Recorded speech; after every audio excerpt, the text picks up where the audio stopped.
Olá pessoal, aqui quem fala é Ailton do Amaral com mais um vídeo para vocês. Muita gente tem me perguntando, Ailton, como é que funcionam as suas aulas, como é que é as suas aulas lá no curso de Clube de Canais. Eu resolvi postar neste vídeo a primeira aula do curso de Cabala que está lá no Clube de Canais, tá? Para vocês darem uma ideia como é que é a dinâmica da coisa. Eu sempre falei que era 15 minutos de aula por semana, né? Esse aí tem 25, né? Normalmente eu me empolgo e esqueço que tem que terminar a aula, tá bom? Dê uma olhada e vejam o que vocês acham aí da aula do curso. E quem não estiver interessado no curso, pelo menos tem informação interessante aí. Tá bom, gente? Divirtam-se!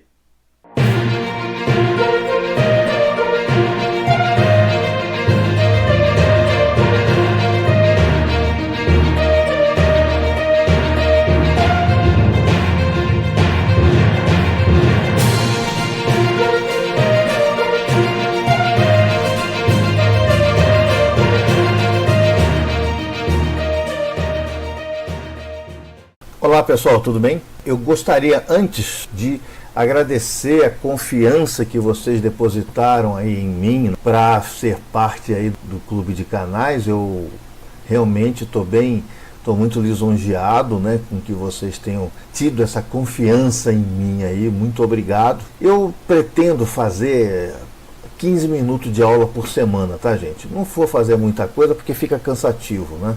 Então eu vou fazer 15 minutos de aula por semana. Então a aula vai ser uma sequência e eu vou então começar com 15 minutos de aula. Se vocês acharem que for pouco, vocês falam que eu aumento aí o número de aulas, tá, gente? Então vamos começar com 15 minutos para ver se realmente dá certinho para ter as aulas, ok?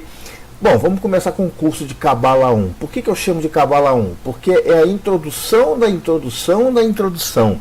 Então vocês vão ver que no início do curso eu nem vou falar muito de Cabala, tá? Eu vou falar de uma introdução, principalmente falando de judaísmo, né? Que se as pessoas não entenderem judaísmo, não adianta que não vão entender Cabala. Bom, vamos falar um pouquinho aí da grafia e da origem da Cabala. As pessoas costumam escrever a palavra Cabala de várias formas, né? Escrevem Cabala comum, C-A-B-A-L-A, escrevem Cabala com K, outro com Q, outro com 2 Bs, outro com H no final, outros pronunciam até Cabalá, que seria correto do ponto de vista do hebraico, gente. Do hebraico é Cabalá.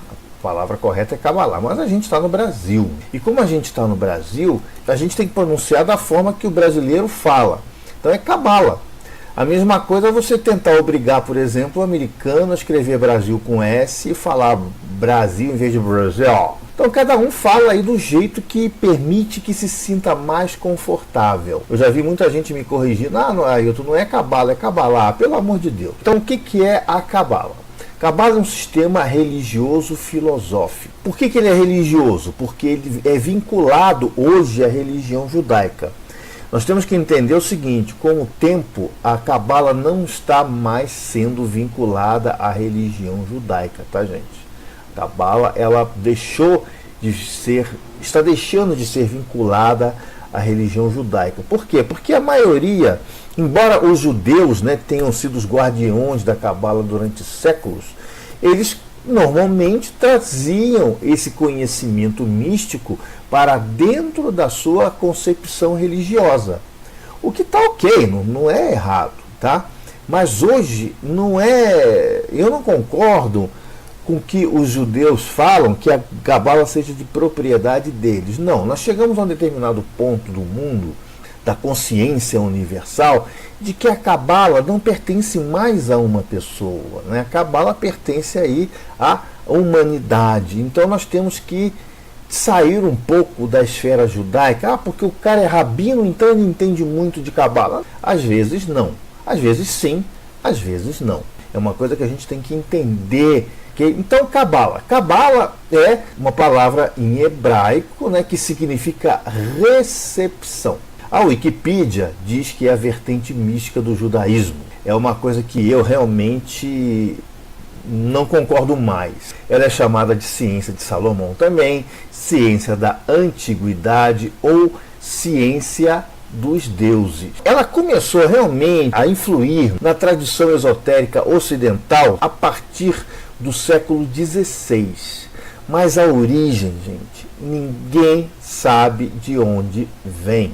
A Cabala foi o Salomão que falou, foi o Abraão, foi não sei o que, ninguém sabe. Tudo que se for dito a respeito disso é especulação. Então vocês vão ver que os meus cursos, eles não são voltados à crença.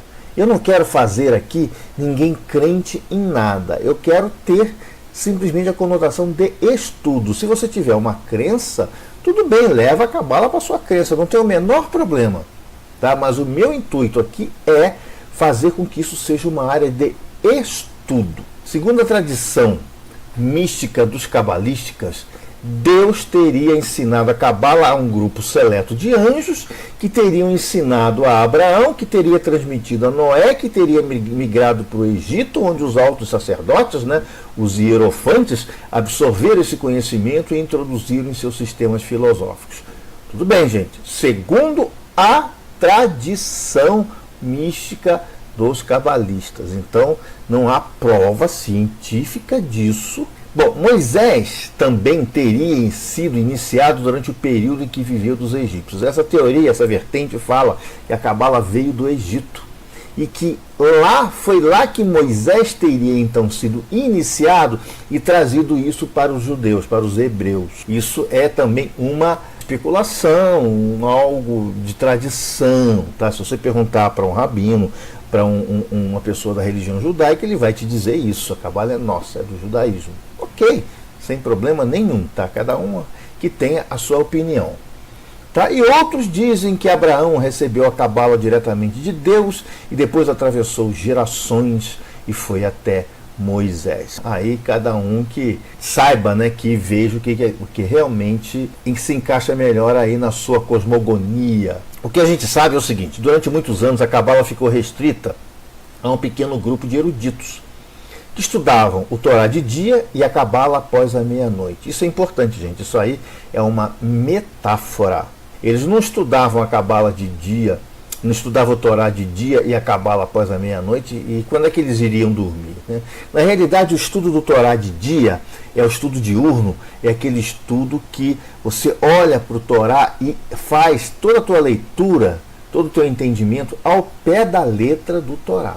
E quando você lê a Cabala após a meia-noite, é aquele estudo para você entender o que está nas entrelinhas do Torá ou do Antigo Testamento. Tá? Porque tem muita coisa dita no Torá, na Bíblia, que não é o correto, que não é o que realmente ocorre.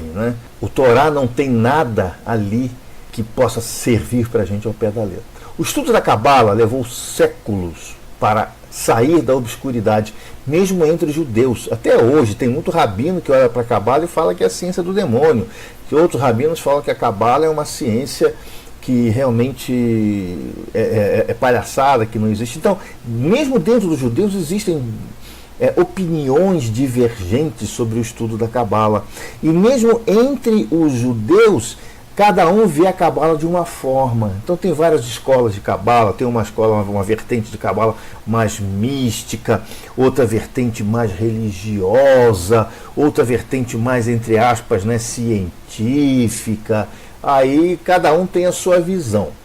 O estudo da Cabala é importante o seguinte: vocês estão estudando Cabala, vocês podem trazer a Cabala para a visão de vocês, para a religião de vocês, porque na realidade, se vocês olharem e começar a estudar a Cabala, vocês vão entender que a Cabala guarda o princípio de tudo. Tá? Muita gente que são fãs da Cabala, como eu, fala a Cabala que deu origem a tudo, mas isso é porque eu sou fã, tá?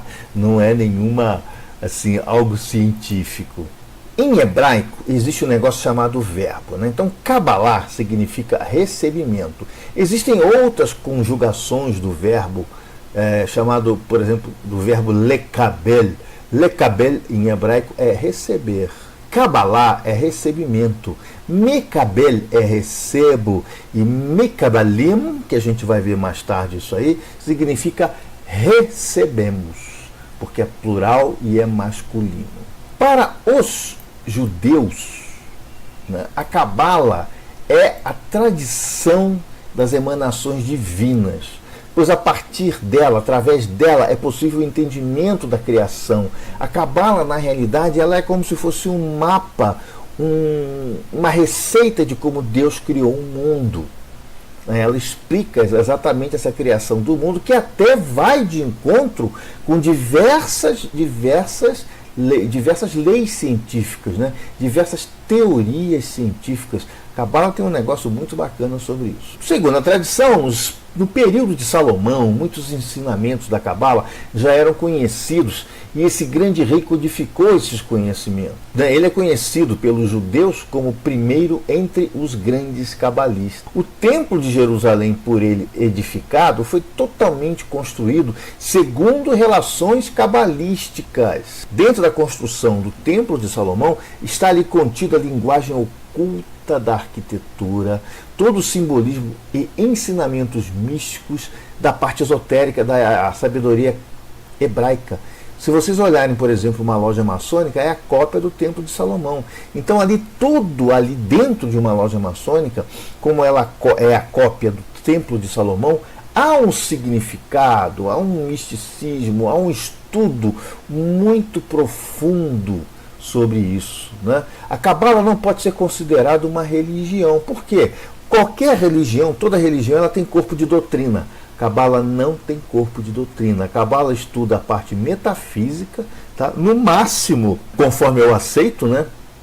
E a maioria dos cabalistas aceita, ela é uma filosofia analítica. Ela não é uma considerada aí, nossa, uma religião, eu vou seguir a religião Cabala. Quem fala isso está extremamente equivocado. Tem uma frase de Tertuliano que diz o seguinte: quando os anjos da Bíblia se revoltaram e foram expulsos pelo Criador, eles eram conhecedores de muitos segredos divinos. Revoltados, ensinaram aos homens conhecimentos sagrados, entre eles a alquimia, a magia e a cabala. Bom, gente, isso aí, cada um então tem aí a sua, né, entenda como achar melhor, tá? Então, uma coisa importante dentro da Cabala é o seguinte: a Cabala diz que não existe o acaso, e sim a lei da causa e efeito. Tudo que acontece na nossa vida nada mais é do que um reflexo de nossas ações e pensamentos, né? Às vezes você olha assim, você olha na estrada, você vê um acidente, você fala assim, poxa, coitadinho, sofreu um acidente. Não é coitadinho, de alguma forma é culpa dele. Ele provocou alguma coisa que provocasse esse acidente. É a lei da causa e efeito, né? Ocorreu alguma coisa, ele ou abusou, ou cometeu um erro, ou deu uma bobeada, que nenhum de nós está livre disso, tá? Que fez com que o acidente acontecesse. Nada no mundo é fatalidade, segundo a Cabala. Que tudo é causa e efeito. Tudo é reflexo do que nós fazemos e é reflexo também do que nós pensamos. Vamos falar um pouquinho das línguas. Por que língua? A gente sabe que dentro do judaísmo existem aí diversos tipos de línguas, né? Os judeus, o povo judeu fala aí algumas línguas, não só o hebraico, tá? Ele fala uma língua chamada Yiddish. Yiddish é uma língua normalmente falada pelos judeus da Europa, né? do norte da Europa, ali do leste europeu, tá? Principalmente os que tiveram origem na Alemanha. Yiddish é uma contração de duas frases, que é Jüdisch Deutsch, que aparentemente é vista como o idioma mais atualizado no hebraico. Na realidade, ele faz parte da família indo-europeia, tá? Ele pertence ao subgrupo germânico, ou seja, ele é um alemão. É muito, muito parecido com o alemão. E essa língua foi adotada pelos judeus na Europa Central, Oriental, no milênio passado. Essa língua é escrita com letras hebraicas, tá? Mas é parecido com o alemão. Ela é falada pelo subgrupo judaico Ashkenazi ou Askenazita. Vocês vão ver que o hebraico tem dois subgrupos, tá? O subgrupo europeu, o subgrupo mais nórdico, que é o Askenazita, e a gente vai ver o subgrupo sefaradita, que é tipo, que originou-se da Espanha, mas é muito latino, muito norte da África, né? Em hebraico, Sefarad é Espanha, tá? Então, Sefaradi ou Sefaradita. Nós estamos então falando do ladino, que é uma língua semelhante ao espanhol, ela é muito parecida com o espanhol, falada por comunidades judaicas e originárias da Península Ibérica. Os sefaraditas também são chamados de judeu espanhol. Eles têm uma diferença muito grande do askenazita, né? O sefaradita é mais latino, é mais alegre, ele é mais festeiro, ele é mais de dançar, né? O askenazita é um pouquinho mais alemão, né? Um pouquinho mais centrado, um pouquinho mais sério. Tá? Há uma diferença muito grande, né? Quando você olha na rua aqueles judeus com aquele chapelão andando de preto, aquela barbona, que são os ortodoxos, a grande maioria deles deriva do grupo Askenazi ou Askenazita. Se vocês pesquisarem pela internet, aí vocês vão ver uma cantora chamada Fortuna. Essa cantora, ela canta muitas músicas aí sefaradita, tá? Fortuna, ela é bem famosa aí. Se vocês procurarem na internet, eu não sei se tem na internet, mas ela canta muita música em ladino, canta em hebraico, já cantou em Yiddish também.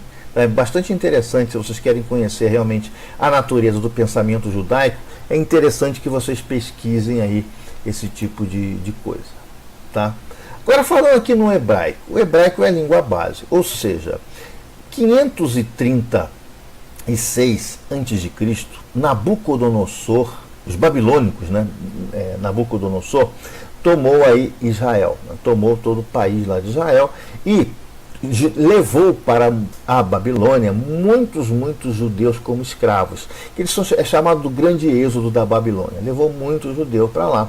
É muito interessante o seguinte: há uma influência muito grande do babilônico, né, dos sumérios, inclusive o Torá. Eu já coloquei diversos vídeos meus aí, que o Torá, ele teve muita influência da mitologia babilônica suméria, a própria lenda aí do dilúvio e outras histórias aí. Então é bastante interessante a gente saber disso, até o próprio nascimento de Abraão. O hebraico é uma língua semítica do grupo afroasiático, escreve-se da direita para a esquerda, tá? Isso é importante. Na maioria das línguas antigas se escrevia da direita para a esquerda. Por quê? Porque era normalmente batido na pedra ou em placas de argila. Era mais fácil escrever da direita para a esquerda. Com o advento da tinta, isso já ficou muito complicado. Então, hoje escreve-se da esquerda para a direita, porque se você escreve da direita para a esquerda, você vai borrar a tinta. Segundo alguns estudiosos, alguns linguistas, isso também é muito complicado, né, muito discutível. Ela foi criada há 3.300 anos atrás, dizem que na época de Moisés. O hebraico é chamado de Lashon HaKodesh, a língua sagrada. Por volta da primeira destruição de Jerusalém pelos babilônios, em 586 a.C., o hebraico clássico foi substituído pelo aramaico. Isso é muito importante, gente. Isso é importante pelo seguinte, que a língua que Jesus Cristo falava não era hebraico, era o aramaico, que era a língua babilônica. Okay? Então o hebraico ressurgiu no final do século XIX, ou seja, desde a tomada de Israel pelos babilônicos, não se falou mais hebraico em Israel. O hebraico era uma língua apenas utilizada para orações. Orações, gente. Então não se utilizava o hebraico para mais nada a não ser orações. Então o que acontece? O hebraico, ele deixou de ser uma língua viva, ele passou a ser uma língua semi-morta, onde as pessoas que viviam em determinados lugares, elas esqueciam determinados termos do hebraico e ia jogando dentro do hebraico alguns termos da língua que eles falavam no dia a dia. Então o hebraico começou a ficar muito distorcido. Tá? Então no final do século XIX e o começo do século XX, né, foi criado o hebraico moderno, que adotou alguns elementos, é lógico, dos lugares onde as pessoas viviam, né, que é árabe, yiddish, ladino, russo, né, e outras línguas que as pessoas da diáspora frequentavam. O reviver da língua hebraica como língua mãe foi iniciada com os esforços de Eliezer ben Yehudá. Esse é uma pessoa muito venerada em Israel, existem diversas ruas, né? Todas as cidades têm uma rua chamada Ben Yehudá, e é igual aqui no Brasil, né? Não existe cidade que tenha uma rua que não seja Getúlio Vargas. Sempre tem uma rua Getúlio Vargas aqui no Brasil, qualquer cidade. E lá em Israel é mais ou menos a mesma coisa. Bom, isso aqui é um pouquinho do hebraico, tá? O alfabeto hebraico. O alfabeto hebraico, gente, ele é um alfabeto consonantal. É importante a gente saber que ele não tem vogais, ele tem consonantais. Mesmo o Aleph, né? O Ain, eles são como se fosse assim um H. E às vezes tem som de A, tem som de E, tá? Dependendo muito do que se fala e da inflexão do que se fala em hebraico. O hebraico é uma língua que não tem digamos assim, muitas regras, tá? Isso vocês vão ver com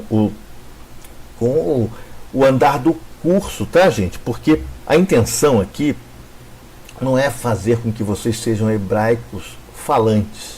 A intenção aqui é fazer com que vocês entendam o hebraico para então partir daí para o estudo da Cabala, que tem muita coisa do hebraico, devido aí, é lógico, dos judeus terem mantido, né, a guarda dos conhecimentos até hoje. Essa aí, então, gente, é uma tabelinha que vocês encontram na internet, encontram em qualquer lugar. Eu não me lembro de onde que eu tirei essa tabela, mas ela fala aí da característica de cada letra, e principalmente aqui nessa terceira coluna, que é muito utilizada para a Cabala, é o valor numérico de cada letra do alfabeto hebraico. Tá? Então nós vemos aqui, começa de 1, 2 e 3, vai até 10, até a letra Yod, depois vem 20, 30, 40, 90, vai até 90 na letra Tsad, e depois passa a ser 100 a partir da letra Kuf. Isso eu vou explicar para vocês mais tarde o porquê disso. Isso tem todo um sentido, tá, gente? Tem todo aí um sentido, tá? Para as pessoas que dizem que o hebraico não tem vogais, aqui nessa lista aqui existem alguns pontos em cima ou embaixo, também conhecido como sinais massoréticos, ou em hebraico nekudot, que são pontos que foram colocados dentro do idioma para determinar vogais. Esses pontos só são utilizados em jardim de infância e em algumas leituras, como a leitura do Torá, tem esses pontos. Mas no dia a dia, esses pontos não são usados, tá? Isso aí são os tipos de vogais. Ah, Hilton, não tem só 5 vogais? Não, tem mais. Porque no hebraico tem muita vogal longa, vogal curta. Existe muito essa coisa. Então, por isso que tem muito ponto ali. Tem alguns pontos, por exemplo, em cima da letra Shin, ela passa a ser chiada ou sibilada. Depende muito aí do que realmente a gente vai ver mais à frente no curso. Tem a descrição, a definição aí de cada sinal do alfabeto hebraico. E aqui tem alguns exemplos, né, de como são ditas aí, como é lida, né? Se você olhar de trás para frente, você vai ver aqui Aleph, Nun e Yod. Então, Ani. Orev. Nota que aqui tem um Aleph que já tem som de O, tá? Ani Orev. E aqui você tem o Beit que faz som de V. Ani Orev Ata ou At. Depende muito, que é eu amo você. Então você tem Ani Merapes, né? Aqui você tem Ani Aale Lirushalayim. Você vê que a vogal dupla ela tem um Aleph e um Ain, Lamed e Re, que o Re também de algumas formas ele faz som de vogal. Gente, o hebraico é complicado por causa disso, porque o hebraico ele não tem uma regra, ele tem até alguma regra, mas não é uma regra assim que deve se aplicar a tudo, tá? E aqui Lirushalayim, tá? Lirushalayim, tá? Vocês veem aqui que tem o Yod aqui. E aqui tem outras coisas, né? Aqui você tem Nosea, olha o Ain aqui, que é um Ain, normalmente ele é utilizado no meio ou no final das palavras, tá? Quando você tem uma letra A no meio ou no final das palavras, você utiliza Ain, tá?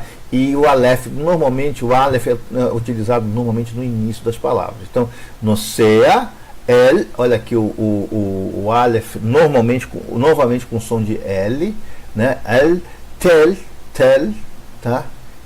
Tel Aviv, aqui você não tem a letra Vav, aqui você tem a letra Beit, que faz som de B e V também. E por aí vai, gente. Eu não vou entrar aqui em muito detalhe, porque eu não quero que vocês sejam experts em hebraico, eu quero que vocês sejam experts em Kabbalah, tá bom? Então, as 22 letras do alfabeto hebraico, vinculadas aos 22 caminhos da árvore da vida, são associados também aos 22 arcanos maiores do tarô. Tá? Daí então aparecerem alguns baralhos, a reprodução da letra do alfabeto hebraico em cima ali do baralho. Normalmente o baralho de Virt tem, né, o baralho de tarô de Virt, e tem outros. Tá? Então a reprodução de uma das letras do alfabeto hebraico em cada lâmina dos arcanos maiores. Mas normalmente a maioria das associações do arcano da letra com o arcano que está no tarô não é muito coerente. Acho que o que é mais coerente, na minha opinião, é o tarô de Virt, tá? É o que tem maior aqui coerência, tá? Então parece cabível igualmente estabelecer paralelos entre 10 Sefirot da Kabbalah e as 10, né, Sefirot, desculpa, é da árvore da vida, e as 10 cartas numeradas dos arcanos menores. Ok, gente? Bom, a próxima aula nós vamos falar da criação das letras hebraicas. Ok, gente? Espero que vocês tenham gostado dessa primeira aula. Se vocês tiverem alguma questão, alguma pergunta, por favor, utilizem aí o comunicado nosso aí do grupo, né, do Clube de Canais, para poder tirar então as dúvidas de vocês. Perfeito, gente? Então, até a nossa próxima aula. Vida longa e próspera. Ailton Alt, por enquanto. Essas aulas e mais outras aulas estão aí sendo colocadas no Clube de Canais, que esse pessoal, gente finíssima aí, faz parte, tá? Que está tendo aí, olhando aí diversas aulas, vendo aí o início das coisas, vendo como funciona tudo, tá bom? Eu agradeço mais uma vez profundamente a esse pessoal que está apoiando aqui o canal, tá? Se vocês quiserem mais detalhes ou quiserem entrar no Clube de Canais, clique no botão Seja Membro aqui embaixo, tá bom? E entre no nível companheiro, vocês vão pagar R$ 7,99 por mês e ter todas as aulas de todos os meus cursos. Eu estou colocando paulatinamente, tá? Já tem de Kabbalah, já tem de Tarô e já comecei o Numerologia. E por aí vai, tá, gente? Todos os meus cursos vão ser colocados aí por R$ 7,99 por mês no nível 2, que é o nível de companheiro.